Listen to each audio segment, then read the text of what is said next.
उनसे हम आपका एक बार से फिर से तारुफ करा देते हैं। हमारे साथ तौसीफ खान साहब पॉलिटिकल एनालिस्ट जुड़ रहे हैं, उनका बहुत बहुत स्वागत है।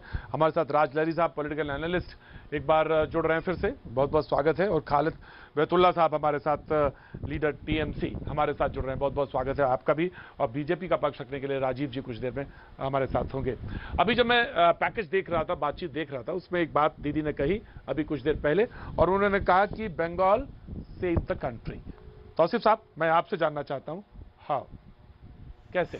देखिए, जो पोजीशन में हमारा देश खड़ा है कि एक के बाद एक फॉल्स प्रॉमिसेस, झूठा वादा करके बीजेपी सरकार हर फील्ड में नाकाम होती है। चाहे वो किसान मूवमेंट, आपने देखा है किसानों को किस तरह निराश किया गया। उसके बाद कोविड के मामले में जो हमारा हाल हुआ है, पिछले साल भी क्या पोजीशन था, और इस साल तो ऑक्सीजन ना रहने की वजह से, वैक्सीन की कमी की रहने की वजह से कितनी मौत हो रही है। इन सारे बातों के बावजूद हमारे देश के जो प्रधानमंत्री हैं वो अपना कर्तव्य बहुत सीधा सवाल प्रधानमंत्री का नहीं पूरा करके वो बीजेपी के प्रचारक की तौर पर अपना कर्तव्य पूरा कर रहे। नहीं, हमारे देश को फुल टाइम प्रधानमंत्री चाहिए, सवाल ये था पार्ट टाइम प्रधानमंत्री नहीं चाहिए। तौसीफ साहब, यही वजह है कि बंगाल ने देश को बचाया है। बंगाल ने जो देश को रास्ता दिखाया है वो ये फुल टाइम, आपने ये बात कही, ये फुल टाइम प्रचारक है, यही तो जानना है कैसे प्रधानमंत्री है। जी, ये आपका कहना है कि पार्ट टाइम प्रधानमंत्री और फुल टाइम प्रचारक, ये बात आपने कहा है। तो जो परिणाम टीएमसी के आए हैं फेवर में बंगाल में, उसने कंट्री को बचा लिया है। किस तरह, क्या भूमिका में, ये मैं जानना चाहता हूं, किस भूमिका में बचाया है, क्या भूमिका होगी, ये जानना है। तौसीफ साहब, आप ही से पूछ रहा हूं।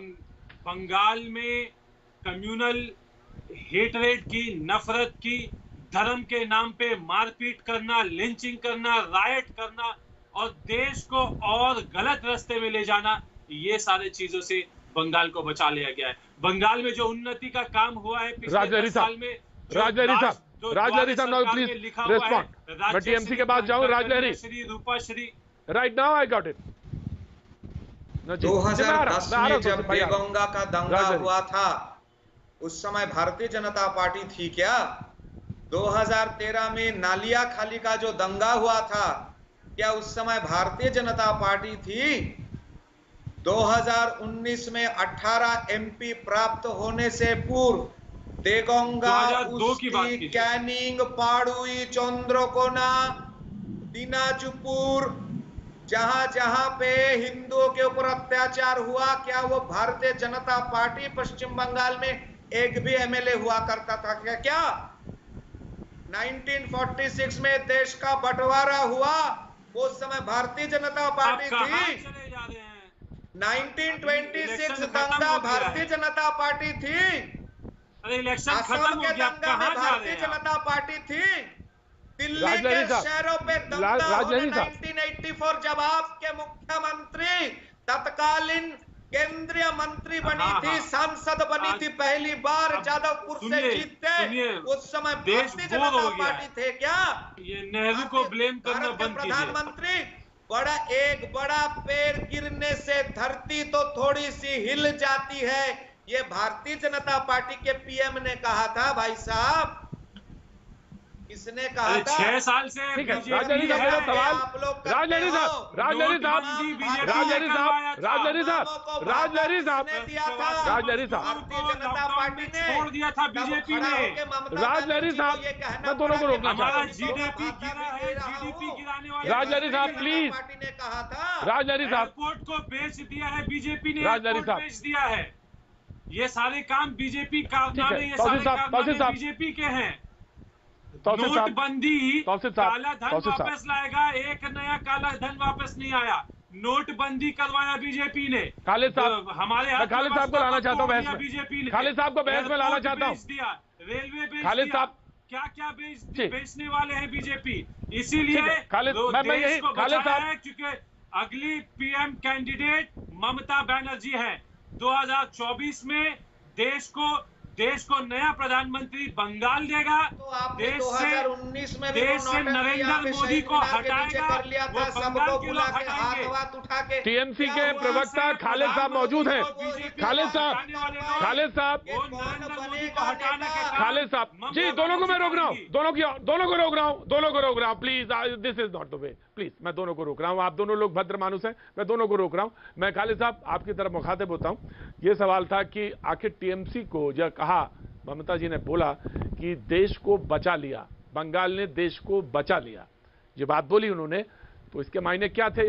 मैंने पूछा पैनल में, आपसे भी पूछना चाहता हूं। उन्होंने कहा, अभी तौसीफ साहब बोल रहे थे, कह रहे थे कि जब चुनाव होंगे देश को प्रधानमंत्री पश्चिम बंगाल से मिलेगा। तो आपका टेक क्या है इस पर, मैं जानना चाहता हूं, आपको हासिल क्या हुआ ये बात। देन मैं राजीव प्रताप रूडी जी का भी स्वागत करता हूं। देखिए साहब, ऐसा है कि आज ये सब झगड़े का दिन नहीं है। मैंडेट जो मिलना था वो मिल गया। आज देश का मेन मुद्दा है कोरोना, देश का मेन मुद्दा है ऑक्सीजन, देश का मेन मुद्दा है हॉस्पिटल। मैं समझता हूं कि आज ये मुद्दों को भूलकर ये झगड़ा आपस में भूलकर उन्होंने कहा सबका साथ, सबका विकास, सबका विश्वास। मैं समझता हूं ये अगर बातें होती तो आज ये मैंडेट नरेंद्र मोदी जी के अगेंस्ट में और भारतीय जनता पार्टी के अगेंस्ट में नहीं जाती।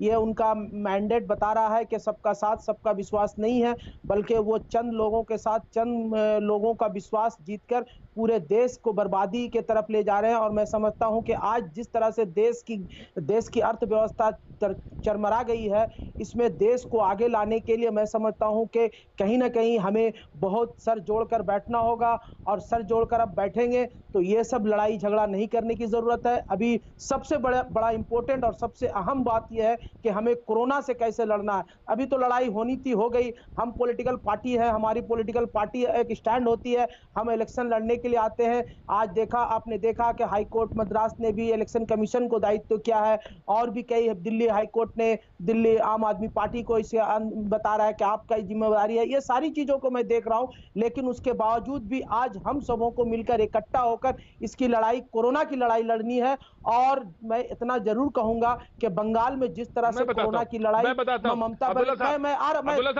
बताता हूं, वो बयान ये था। 10 सेकंड मैं बयान में बता देता हूं, आप ही बोलिए, आप ही की बात इम्फान के मैं बोल लूं, उसके बाद आप मुझे फिर से पूछिएगा। इम्फान के समय में कोरोना में सिर्फ और सिर्फ एक ही नेत्री ममता बनर्जी रास्ते पे थी। कोरोना के माहौल में आपने देखा कि कोई भारत के कोई ऐसे राज्य में मुख्यमंत्री रास्ते पे उतर कर नहीं आई थी। इसलिए कह रहे हैं कि भारत को बचाने के लिए बात कर रहे हैं। मैंने वो रोड शो देखा, वो कैसा बचा रहे थे आप, ये मुझे बताइएगा। मैं रोड शो के निकलवाऊं विजुअल, रोड शो के विजुअल निकालूं मैं अपने कहूं प्रोड्यूसर से कि रोड शो के ओझा साहब प्लीज वो विजुअल जरा निकलवाइए। और आप लोग कौन सी कोरोना की लड़ाई लड़ रहे थे और किस तरह से देश की मदद कर रही थी, मैं निकलवाऊं क्या? मैंने आप बोलिए, मैं रोड शो के विजुअल जरा, मैं कहता हूं रोड शो के विजुअल निकाल दिए जाए। नहीं, कोरोना का फर्स्ट स्टेज जब आया था, आपने देखा कि कोई भी एक मुख्यमंत्री आप भारत में उठाकर दिखा दे, आपकी विजुअल अगर निकलता है तो मैं जो भी बोलेंगे मैं मान लूंगा। एक भी मुख्यमंत्री रास्ते में नहीं थी, सिर्फ ममता बनर्जी निकलकर रास्ते में वो पूरे कोरोना काल में लड़ाई लड़ी है। उसके बावजूद भी ममता बनर्जी ने कहा था